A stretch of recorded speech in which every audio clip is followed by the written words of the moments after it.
Paano ba talaga kumikita ang tao sa cryptocurrency? 1. Buy and hold, long-term investing. Ito yung pagbili ng cryptocurrency tapos hino-hold mo ng matagal habang hinihintay tumaas ang value. Maraming tao ang kumita dito dahil bumili sila bago pa sumikat ang isang coin. Pero ang problema, maraming pumapasok kapag mataas na ang presyo dahil sa hype. Kaya kapag bumaba ang market, nagpapanic sell sila at nalulugi. Ang sikreto dito ay patience at tamang pag-aaral, hindi emosyon. Hindi ito instant yaman, long-term strategy ito. 2. Trading. Buy low, sell high. Dito kumikita ka sa galaw ng presyo ng cryptocurrency, bibili ka kapag mababa, tapos ibebenta kapag tumaas.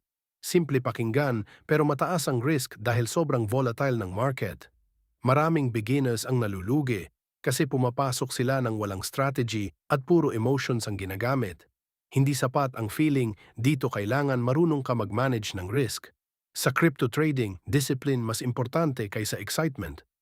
3. Staking, passive income style.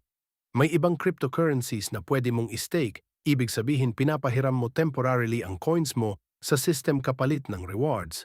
Parang interest siya sa digital assets mo, hindi ito kasing laki ng trading profits pero mas stable at passive. Ang advantage nito ay hindi mo kailangang bantayan lagi ang market, pero kailangan mo pa ring maintindihan kung legit at stable ang platform na ginagamit mo. Sa crypto, hindi lahat ng mataas ang kita ay safe.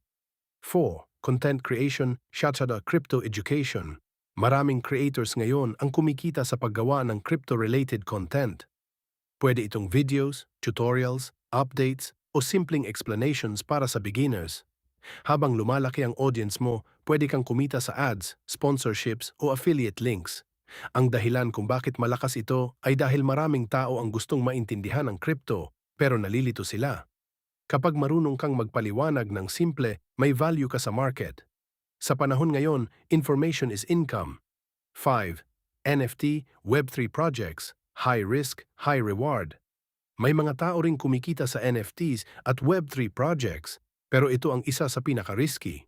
May mga project na biglang sumisikat at tumataas ang value, pero marami rin ang nawawala agad. Kaya maraming tao ang kumikita ng mabilis at marami ring nawawalan ng mabilis. Ang problema ng karamihan, pumapasok sila dahil sa hype at hindi dahil naiintindihan nila ang project. Sa crypto world, mabilis ang opportunity pero mabilis din ang risk. Kaya huwag maglalagay ng perang hindi mo kayang mawala. Sa cryptocurrency, may malaking opportunity pero may malaking risk din.